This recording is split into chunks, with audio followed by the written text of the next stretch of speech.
الرحمن الرحیم مولا صلی وسلم دائما ابدا علی حبیبک خیر الخلق کلہم۔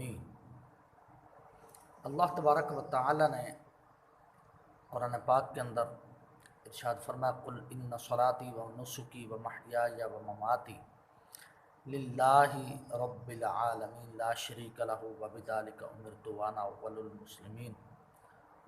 تو اسی کے ضمن کے اندر میں آپ کے سامنے چند ایک پہیلیاں جن کو فقہی پہیلیاں کہتے ہیں وہ آپ کے گوش گزار کرنا چاہتا ہوں قربانی کے موضوع پہ، تو وہ آپ سماعت فرمائیں گے اور انشاءاللہ لطف اندوز بھی ہوں گے آپ حضرات کہ قربانی کسے کہتے ہیں، کیسے کی جاتی ہے، کون کر سکتا ہے، کون نہیں کر سکتا۔ یہ پہیلیاں ہوں گی جو عام نارمل طور پر ہیں، کوئی اتنی مشکل نہیں ہے۔ تو اس صورت کے اندر آپ کے گوش گزار چند ایک کلمات پیش کرنے کا موقع ملا اور سعادت مل رہی ہے۔ اللہ تبارک و تعالیٰ اپنے نبی کی شان کا صدقہ ہمارے حال پر کرم نوازی فرمائے اور ہمیں دین متین سے سچی سچی محبت نصیب فرمائے اور علماء کرام سے سچی پکی محبت، اور علماء بھی علماء اہل سنت ان سے سچی پکی اللہ تبارک و تعالی محبت نصیب فرمائے۔ تو میرے دوستو، پہیلیاں یہ ایک سوال کی شکل بنتی ہے، تو یہ سوال جو ہے یہ قیامت والے دن بھی، دنیا میں بھی، عالم ارواح میں بھی سوال تو ہمارے ساتھ ہے نا۔ اللہ تبارک و تعالیٰ نے ابتدا میں ہی ہم سے سوال کیا تھا کہ الست بربکم، میں تمہارا رب نہیں ہوں؟ تو ہم نے آگے سے کیا جواب دیا تھا؟ جواب ہمارا یہ تھا قالوا بلا، بے شک تو ہمارا رب ہے، کیوں نہیں۔ مطلب کہنے کا یہ ہے کہ یہ سوالات علم کے اندر اضافے کے لیے ہوتے ہیں اور علم کے اندر جو ہے مضبوطی کے لیے، اور یہ دلیل ہوتی ہے کہ اس آدمی کو شریعت مطہرہ سے کتنی محبت ہے اور کتنا یہ ذوق رکھتا ہے شریعت مطہرہ کا۔ تو اسی شریعت مطہرہ کے متعلق چند ایک باتیں آپ کے گوشے گزار کرنے کی سعادت حاصل کرتے ہیں۔ تو آج کا سب سے پہلا سوال، جنہوں نے ابھی تک چینل ہمارے کو سبسکرائب نہیں کیا وہ سبسکرائب کر لیں اور کوشش فرمائیں کہ آگے بھی اس ویڈیو کو شیئر کریں، اور ہماری جتنی بھی ویڈیوز ہیں الحمدللہ تمام کے تمام مذہبی اور مسلکی ہیں۔ اس کے اندر ہم نے شوشپن یا اس طرح کی باتیں نہیں کی جن کے اندر سے جو ہے ہمیں یہ خوشبو یا مہک آئے کہ جناب یہ مذاق اور اس طرح کی باتیں ہیں۔ تو آپ حضرات بخوبی واقف ہے میرے چینل سے۔ تو آج کا سب سے پہلا سوال یہ ہے، کس صورت میں مالدار مالک نصاب پر قربانی نہیں ہے؟ وہ کون سی صورت ہے کہ مالدار بھی ہو اور مالدار ہونے کے ساتھ ساتھ مالک نصاب بھی ہو، اس پر قربانی واجب نہیں ہے؟ تو اس کا جواب کیا ہے وہ آپ سماعت فرمائیں گے کہ اس کا جواب ہے مالدار مالک نصاب اگر مسافر ہو تو اس صورت میں اس پر قربانی واجب نہیں ہے۔ قربانی کے وجوب کے لیے مقیم ہونا شرط ہے۔ فتاوی عالمگیری جلد نمبر 5 مصری چھاپا 257 میں ہے، لا تجب علی المسافر، مسافر پر یہ واجب نہیں ہے، مسافر پر یہ واجب نہیں ہوگی۔ تو یہ سب سے پہلی۔ اور دوسرے نمبر پر ہماری جو پہیلی تھی یا مسئلہ تھا یا سوال تھا وہ یہ تھا کہ جو مالک نصاب نہیں ہے اس پر قربانی واجب ہونے کی کیا صورت ہے؟ پہلے مالک نصاب تھا اور مالدار بھی تھا، اس پر قربانی نہیں۔ اب دوسرا سوال ہمارا یہ ہے جو مالک نصاب نہیں ہے اس پر قربانی واجب ہونے کی کیا صورت ہے؟ یعنی اس پر قربانی واجب ہوگی تو کیسے ہوگی وہ میں آپ کے سامنے عرض کر دیتا ہوں۔ جو مالک نصاب نہیں ہے اس نے قربانی کی منت مانی تو اس صورت کی اس پر قربانی واجب ہے، یعنی اس صورت کے اندر اس پر قربانی واجب ہے۔ یا اس نے قربانی کی نیت سے کوئی جانور خریدا تو اس جانور کی قربانی اس پر واجب ہے۔ یہ بھی فتاوی عالمگیری کے اندر ام الذی یجب علی الغنی والفقیر فالمنظر کہ جس نے فالمنظر کہ جو منت ماننے والا ہے، جو منت مانگنے والا ہے، اور اگرچہ وہ فقیر ہو یعنی مالک نصاب نہ ہو، مالدار نہ ہو، تو اگرچہ مالدار نہ ہو، غریب ہو یا مالدار ہو، تو اس نے اس صورت کے اندر جانور خریدا کہ منت مانگی تو اس پر قربانی واجب ہے۔ یا اس نے قربانی کی نیت سے کوئی جانور خریدا تو اس جانور کی قربانی اس پر واجب ہوگی، اگرچہ وہ فقیر ہے شرعی۔ یہ مانگنے والے عام طور پر پھر رہے ہیں، یہ نہیں، بلکہ شرعی فقیر ہو تو اس صورت کے اندر اس پر قربانی واجب ہوگی، وہ اگرچہ فقیر ہو یا وہ مالدار صاحب نصاب ہو۔ تیسرے نمبر پر ایک شخص پر قربانی واجب ہوئی مگر اس نے قربانی نہیں کی اور گناہ گار بھی نہیں ہوا، یہ کیوں؟ بات سمجھ آئی؟ ایک شخص پر قربانی واجب ہوئی مگر اس نے قربانی نہیں کی اور قربانی نہ کرنے کی صورت کے اندر وہ گناہ گار بھی نہیں ہوا، اس کی کیا وجہ ہے؟ وہ گناہ گار کیوں نہیں ہوا؟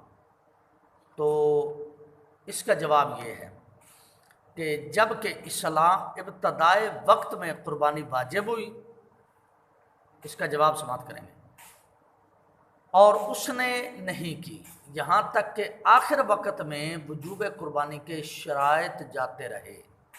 3 دن قربانی ہے نا، شرعی اعتبار سے ہم نے کسی کے پیچھے نہیں لگنا، شریعت مصطفیٰ صلی اللہ علیہ وسلم پر عمل کرنا ہے۔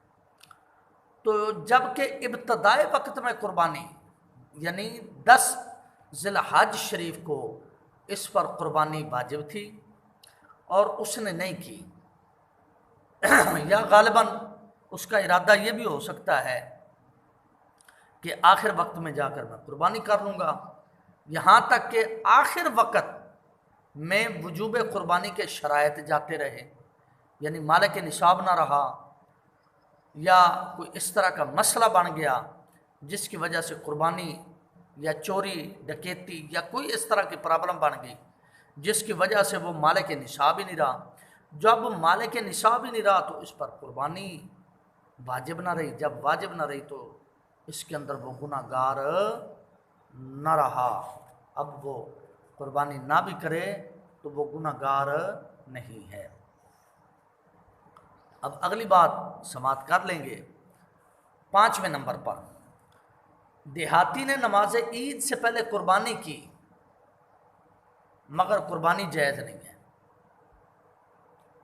نماز عید دیہات تھی، دیہاتی ماحول تھا، چک تھا، پنڈ تھا، یا کوئی ڈیرا تھا، بہنی تھی، تو اس شکل کے اندر کسی نے قربانی کر لی، اور قربانی کب کی؟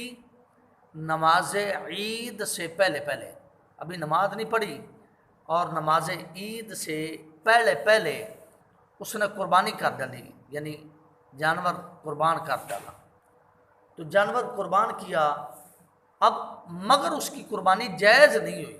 اس کی کیا وجہ ہے کہ قربانی جائز کیوں نہیں ہوئی؟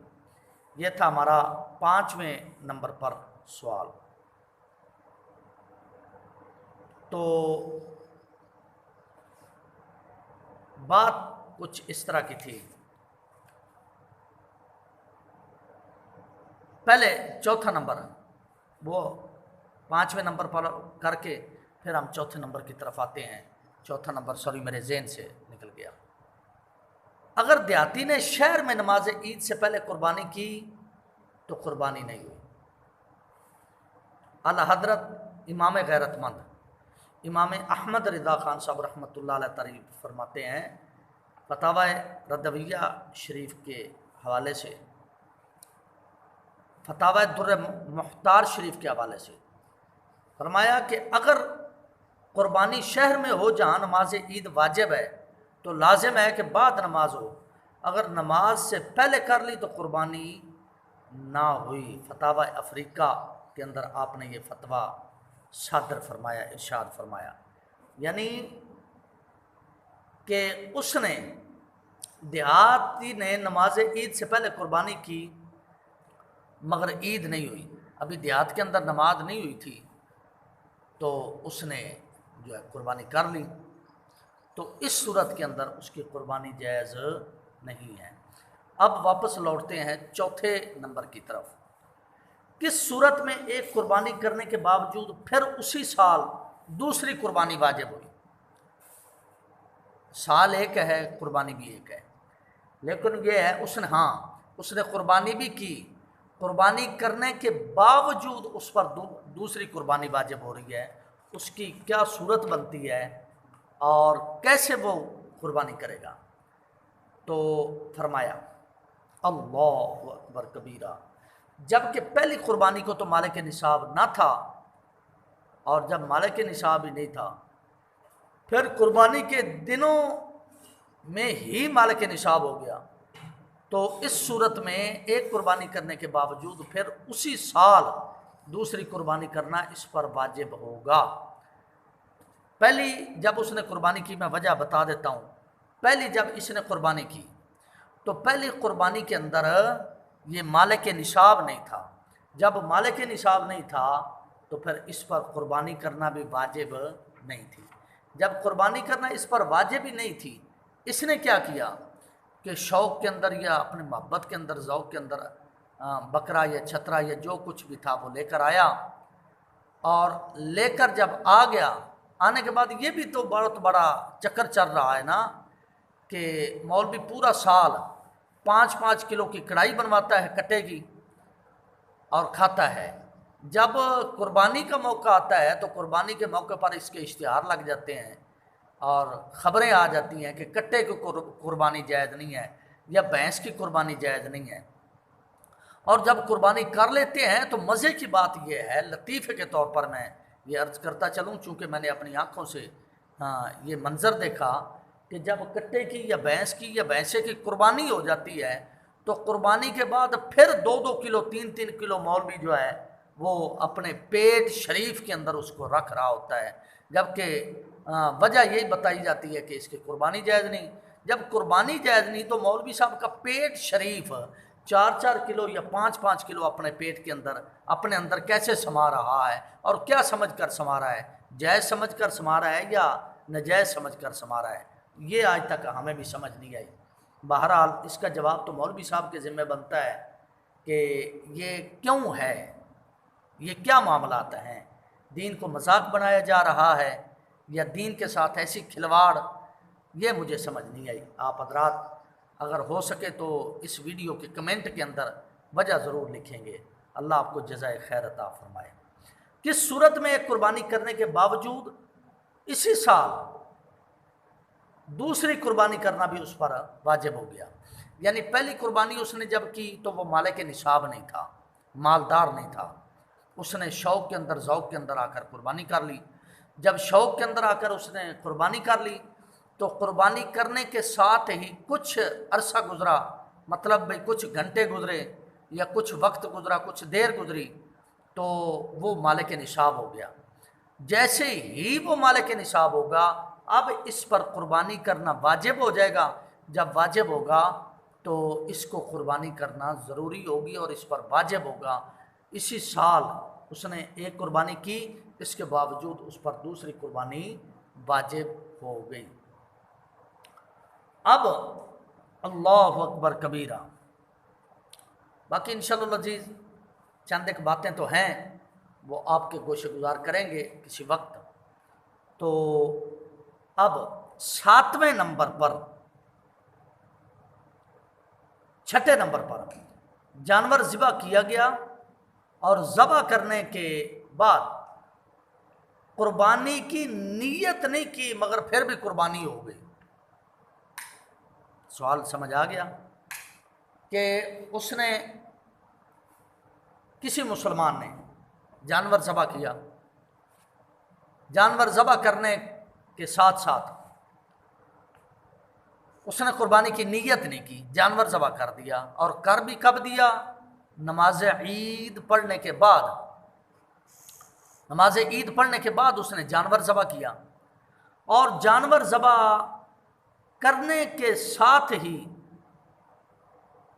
جو ہے اس کی قربانی ہو گئی، قربانی اس کی جائز ہے۔ جیسے اس نے جانور ذبح کیا، حالانکہ اس نے قربانی کی نیت نہیں کی، تو اس کی قربانی ہو گئی۔ تو اس کا جواب یہ ہے، الاشباء والنظائر کے اندر علامہ ابن نجیم مصری رحمۃ اللہ علیہ فرماتے ہیں، لو اشتراہا بنیت الاضحیہ فذبحہا غیر بلا اذن فان اخذها مذبوحۃ ولم یضمعن ذاتہ۔ مطلب کہنے کا یہ ہے ان کا کہ قربانی کی نیت سے جانور خریدا تھا، پھر مالک نے اجازت نہیں دی، اور دوسرے نے اسے قربانی کی نیت سے نیت کے بغیر ذبح کر دیا، تو مالک نے گوشت لے لیا اور ذبح کرنے والے سے تاوان نہیں لیا۔ اس صورت میں جانور ذبح کیا گیا تھا اور قربانی کی نیت نہیں کی گئی تھی، مگر قربانی جائز ہو گئی، اس کی قربانی جائز ہوگی اور اللہ کی بارگاہ میں یہ قبول بھی ہوگی، یہ صورت ہے۔ اب دیہات میں قربانی کا مستحب وقت کب سے شروع ہوتا ہے؟ 7ویں نمبر پر ہمارا یہ سوال ہے۔ دیہات میں 10ویں ذی الحج کو طلوع صبح صادق کے بعد ہی قربانی کرنا جائز ہو جاتا ہے، مگر وہاں کے لیے قربانی کا مستحب وقت سورج نکلنے کے بعد سے شروع ہوتا ہے، چاہے عید کی نماز وہاں ہوتی ہو یا نہ ہوتی ہو، لیکن بہرحال جو ہے اس کا وقت جو ہے وہ شروع ہو جاتا ہے۔ اب آخری بات عرض کرتے ہیں، پھر انشاءاللہ کسی وقت آپ کے سامنے آپ کے گوشے گزار چند ایک باتیں اور عرض کریں گے اسی موضوع پہ۔ اللہ تبارک و تعالی ہمیں اپنے نبی کی شریعت سے سچی پکی محبت نصیب فرمائے۔ جب سے یہ ABC آئے ہیں اس وقت سے جو ہے ہم ABC کے ہی بن کر رہ گئے ہیں، ہمیں شریعت مصطفیٰ کا پتہ ہی نہیں ہے، اپنے نبی کا پتہ ہی نہیں ہے، اپنے نبی کی محبت کا عقیدت کا پتہ ہی نہیں ہے۔ بس وہ سال کے بعد ربیع الاول شریف آتا ہے، وہاں اپنے نبی کی تعریف سن لیتے ہیں اور دل کو راضی کر لیتے ہیں، بس یہ مسلمانی، یعنی کہ سیمپل کے طور پر ہم مسلمان رہ گئے ہیں، حقیقت میں ہم مسلمان نہیں۔ حقیقت میں مسلمان ہونا چاہیے تھا۔ ڈاکٹر اقبال بیچارہ یہ روتا روتا فوت ہو گیا، مزار کے اندر چلا گیا کہ قافلہ حجاز میں ایک حسین بھی نہیں، گرچہ تابدار ہیں گیسوئے دجلہ و فرات۔ یعنی قافلے بھی حجاز کے جا رہے ہیں، طواف بھی ہو رہا ہے، سعی بھی ہو رہی ہے، صفا مربع بھی دوڑا جا رہا ہے، سب کچھ ہو رہا ہے، لیکن اس کے باوجود مجھے کسی قافلے کے اندر حسین نہیں نظر آ رہا۔ تو حسین تب ہی نظر آئیں گے جب ہمارے اندر حسینیت ہوگی، تو حسینیت کا نام ہی حسین ہے۔ اللہ تبارک و تعالی اپنے نبی کی شان کا صدقہ ہمارے حال پر کرم نوازی فرمائے اور ہمیں اپنے نبی کی شریعت سے سچی محبت نصیب فرمائے۔ تو مطلب کہنے کا یہ ہے، باقی گفتگو انشاءاللہ العزیز بعد میں عرض کریں گے۔ اللہ میرے نبی کی شان کا صدقہ ہمیں اپنے نبی کی شریعت کا نوکر غلام بنائے اور شریعت کا صحیح تابعدار بنائے، تاکہ قیامت والے دن فرشتے یہ نہ کہہ دیں کہ میرے مالک کی یہ شریعت کا باغی ہو کے مرا ہے، بلکہ فرشتے یہ کہیں کہ گناہ گار ضرور ہے مگر محبوب کی شریعت کا باغی نہیں ہے۔ جب یہ بات آ جائے گی تو ہماری بخشش کا سامان بن جائے گا انشاءاللہ۔ اللہ اپنے نبی کی عظمت کا صدقہ اپنے نبی پاک صلی اللہ علیہ وسلم کے قدمین شریفین کے اندر موت نصیب فرمائے اور بقیع شریف کے اندر ہمارا مدفن نصیب